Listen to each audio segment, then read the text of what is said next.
അപ്പം നമ്മൾ ടീമാകുമ്പോൾ പുതിയ ആൾക്കാർക്ക് നമ്മൾ തന്നെ കോസ്റ്റ്യൂംസ് കൊടുക്കണം, നമുക്ക് അവർക്ക് ട്രെയിനിങ് കൊടുക്കണം, ആക്ടിങ് വർക്ക്ഷോപ്പ് കൊടുക്കണം എന്നൊക്കെയുള്ളൊരു ആഗ്രഹം നമുക്കുണ്ടായിരുന്നു. അപ്പോൾ അങ്ങനെ ഞങ്ങളൊരു സിനിമ വയനാട്ടിൽ വെച്ചിട്ട് ഒരു സിനിമ ഷൂട്ട് ചെയ്യാൻ തീരുമാനിച്ചു. അപ്പോൾ ഏത് ജോണറിൽ വേണം എന്നുള്ള ഡിസ്കഷൻ വന്നപ്പോൾ ആക്ഷൻ പടങ്ങളിലേക്ക് പോവാം എന്നുള്ള തീരുമാനം. അതാകുമ്പോൾ ഒരു വേൾഡ് വൈഡ് ആക്സെപ്റ്റൻസ് കിട്ടും. ഇപ്പോൾ OTT ഒക്കെ വന്നതുകൊണ്ട് നമ്മൾ എവിടെയൊക്കെയുള്ള സിനിമകൾ എല്ലാവരും കാണുന്നുണ്ട്, റീജിയണൽ എന്നുള്ള സംഭവങ്ങളില്ലാതെ. അപ്പോൾ ആ ഒരു ആക്ഷൻ, ഒരു ത്രില്ലർ ജോണറിലുള്ള സർവൈവൽ ത്രില്ലർ പിടിക്കാം എന്നുള്ള രീതിയിലേക്ക് സബ്ജക്റ്റിലേക്ക് തന്നെ നമ്മൾ ഫൈനലൈസ് ചെയ്തിട്ട് അങ്ങനെ ലീച്ച് എന്ന് പറഞ്ഞാൽ അട്ട.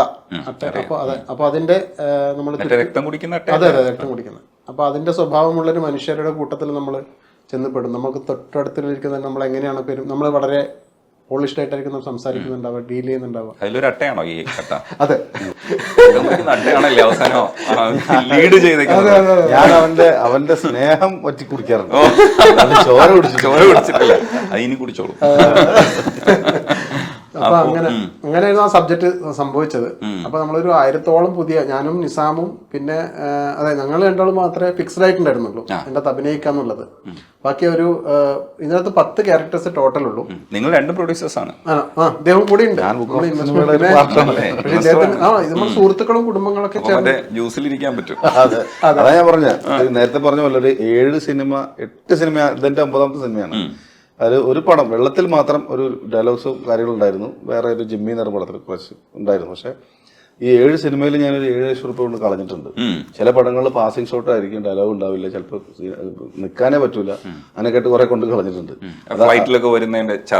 പോക്കുവരവ്, അവിടെ താമസം, ഭക്ഷണം, എല്ലാ കാര്യങ്ങളൊക്കെ. അതാ പറഞ്ഞ മൂന്നാമത്തെ 8 ചോദിച്ചപ്പോൾ അടിയും ഉണ്ടാക്കിയിട്ടുണ്ട്. പക്ഷെ പ്രൊഡ്യൂസർ സീറ്റിൽ ഇരുന്നപ്പോൾ ജ്യൂസ് കൊണ്ടുവന്നത് രണ്ടും ഫീൽ ചെയ്യാൻ പറ്റി. എന്ന് കരുതിയിട്ട് നമുക്ക് അഭിനയിക്കാൻ വെച്ചാൽ ഇപ്പോൾ ബുക്ക് ഓഫ് സിനിമയുടെ ഒരു ആഗ്രഹം നല്ല സംഭവങ്ങൾ ഉണ്ടാവുക, പുതിയ പുതിയ ആളുകൾക്ക് അവസരങ്ങൾ കൊടുക്കുക, കൂട്ടത്തിൽ നമുക്ക് അഭിനയിക്കാം. നമ്മളെ ഇതിനകത്തുള്ള എല്ലാവർക്കും പ്രൊഡ്യൂസറിന്റെ ഒരു ഫീലിനെ കിട്ടിയിട്ടുണ്ടാവും. കാരണം നമ്മൾ അങ്ങനെ എല്ലാവരും അതുണ്ടായിരുന്നു. നമ്മൾ എല്ലാവർക്കും ഇന്നാൾക്ക് ഇന്ന ഫുഡ് അങ്ങനെയൊന്നുമില്ല. ഞങ്ങൾ ജ്യൂസ് ഇരുന്ന് കുടിക്കുകയാണെങ്കിൽ തൊട്ടടുത്ത് അവരും ഉണ്ട്. ആകെ 10 പേരേ ഉള്ളൂ നമ്മൾ ക്രൂ മീൻസ് കാസ്റ്റിൽ. ബാക്കി 80ഓളം ആൾക്കാർ വർക്ക് ചെയ്തിട്ടുണ്ടായിരുന്നു സൈറ്റിൽ. പക്ഷെ നമ്മൾ ആ 10 പേർക്കും ഈക്വലി ഇമ്പോർട്ടൻ്റ് തന്നെയാണ്. നമ്മളങ്ങനെ പ്രൊഡ്യൂസർ ആണെന്നോ അങ്ങനെയൊന്നുമില്ല. കാരണം ഇത് ആക്ഷൻ പടമാണ്, പുതിയ ആൾക്കാരാണ്. അപ്പോൾ അവർക്ക് ചെറിയ പണിയല്ലല്ലോ. നമ്മൾ ആക്ഷൻ എന്ന് പറഞ്ഞാൽ അവർക്കും അറിയില്ല. അപ്പോൾ അതിനകത്ത് സ്ത്രീ കഥാപാത്രങ്ങൾ 2 കഥാപാത്രങ്ങൾ, അവരാണ് മെയിനായിട്ട് ഫൈറ്റ് ചെയ്യുന്നത് ത്രൂ ഔട്ട്. ആണുങ്ങളെക്കാൾ കൂടുതൽ ഫൈറ്റ് ചെയ്യുന്നത് അവരൊക്കെ. അപ്പോൾ അവരൊന്നും ഇതുവരെ അങ്ങനെ സംഭവം ചെയ്തിട്ടേ ഇല്ല. അപ്പം നമ്മൾ ഇപ്പോൾ എസ്റ്റാബ്ലിഷ്ഡ് ആയ ഒരു ആക്ട്രസ് ഒക്കെ ചെയ്തിട്ടുണ്ടെങ്കിൽ നമുക്ക് ചിലപ്പം ഇപ്പോൾ വിചാരിച്ച സമയത്തൊന്നും തീർക്കാൻ പറ്റുമെന്ന് ഞാൻ വിചാരിക്കുന്നില്ല. കാരണം അവരുടേതായ ഒരു ഇതിന് നമ്മൾ നോക്കണം. എൻ്റെയൊക്കെ മൂക്ക് പൊട്ടി ചോര വരുന്നു, നമ്മളപ്പം തന്നെ ഒന്ന് തുടച്ച് ക്ലിയറായി നമ്മൾ അഭിനയിക്കുന്നു. മറ്റേത് പറയുകയാണെങ്കിൽ വാർത്തയായി, കുറെ സമയം പോയി. ഫസ്റ്റ് ഒരു ഷോട്ട് ഉണ്ട്, അതായത് നമ്മൾ ആദ്യമായിട്ടാണല്ലോ ഈ ആക്ഷനിലൊക്കെ വെക്കുന്നത്. അപ്പൊ ഒരു ഇങ്ങനെ പിടിച്ചിട്ട് ഇങ്ങനെ കൊണ്ടുപോയി വെക്കണം എന്നാണ് സ്റ്റഡ് മാസ്റ്റർ പറഞ്ഞത്. ഒന്ന് കൂട്ടുകാരൻ, 2 പ്രൊഡ്യൂസർ കൊണ്ട് ഒറ്റയടി കലങ്ങിയിട്ടുണ്ടല്ലോ. ഞാൻ എന്താ ഇങ്ങനെ കിളി പറഞ്ഞിട്ട് അവിടെ കിടന്നുപോയി. സംഭവം പൈപ്പാണ്, നമ്മുടെ കയറൊക്കെ കെട്ടിയിട്ടുള്ള സംഭവമാണ്. പക്ഷെ ഇതിന്റെ അവര് റബ്ബറാന്ന് പറഞ്ഞു. ഇതിന്റെ അതിന്റെ ഉള്ളില് ഒറിജിനാലിറ്റിക്ക് വേണ്ടിട്ട് ഇങ്ങനെ ആവാതിരിക്കാൻ വേണ്ടി വെച്ചിരുന്നു. അത് ഇവനും അറിയില്ല ഇതിന്റെ സംഭവം. ഒരൊറ്റയടി ചെകിളത്ത് ചെന്ന് കിട്ടി.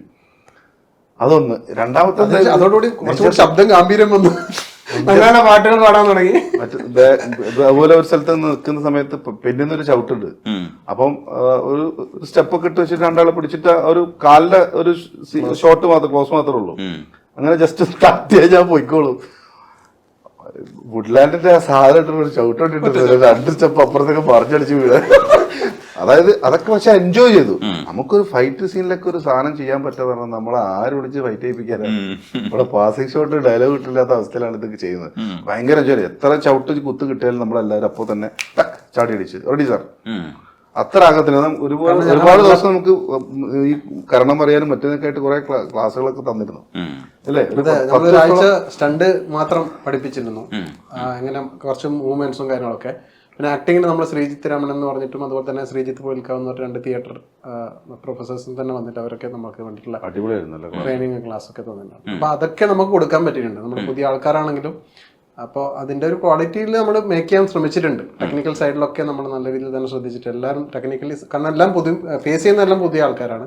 പിറകിൽ അതുപോലെ തന്നെ പുതിയ ആൾക്കാരൊന്നും പിന്നെ പടം വീണു പോകും. അപ്പോൾ പിറകിലുള്ള ആൾക്കാരൊക്കെ നമ്മൾ നല്ല ടെക്നിക്കലി സൗണ്ട് ആയിട്ടുള്ള ക്യാമറ ആയാലും അതിന്റെ ആർട്ട് ആയാലും എല്ലാം. രജനി സാറിന്റെ കൊറിയോഗ്രഫി ഒക്കെ ചെയ്യുന്ന ഷെരീഫ് മാസ്റ്റർ ആയിരുന്നു. രജനി സാറിന്റെ കൊറിയോഗ്രഫി തമിഴ് ചെയ്യുന്നതാണ്.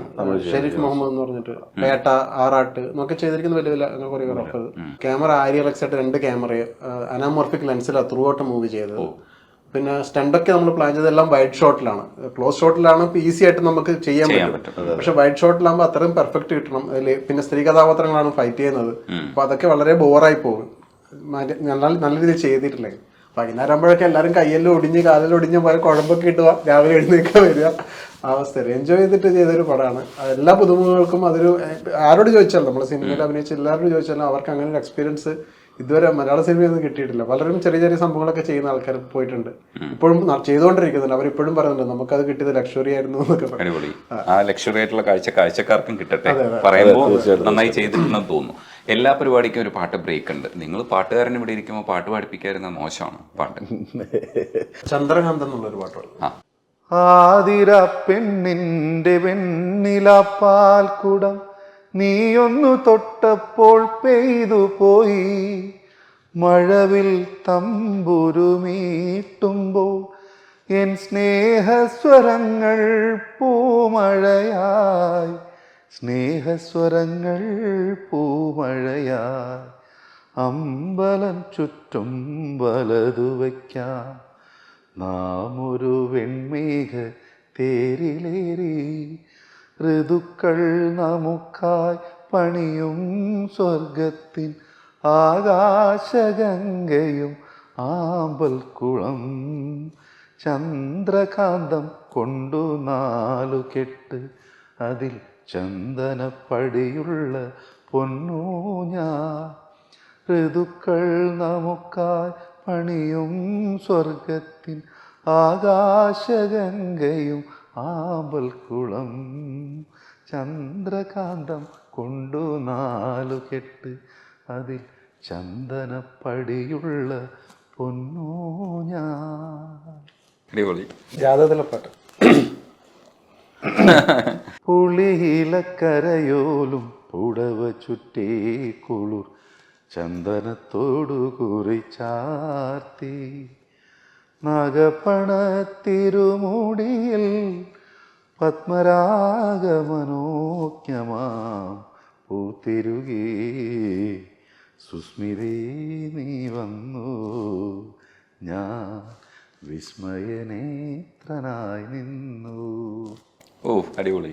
അത് പറഞ്ഞപ്പോഴാണ്, ഈ അമ്പലത്തിന്റെ കാര്യം പറഞ്ഞപ്പോഴാണ്, ശങ്കരധ്യാന പ്രകാരം ജപിച്ചു ഞാൻ.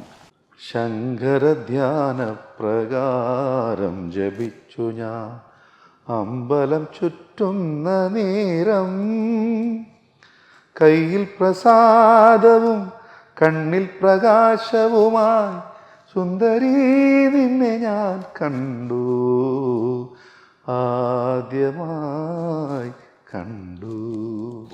താങ്ക്സ് കേട്ടോ. പാട്ടാണത്. പാടാനുള്ള ചാൻസ് ഇല്ല. ഈ എന്താ സ്വിച്ച് ഇട്ട പോലെ ഇഷ്ടമാണ്, ഞാൻ പാടിക്കൊള്ളൂ. നമ്മളെ രണ്ടാളുടെ ടേസ്റ്റ് ഒരുപോലെയാ.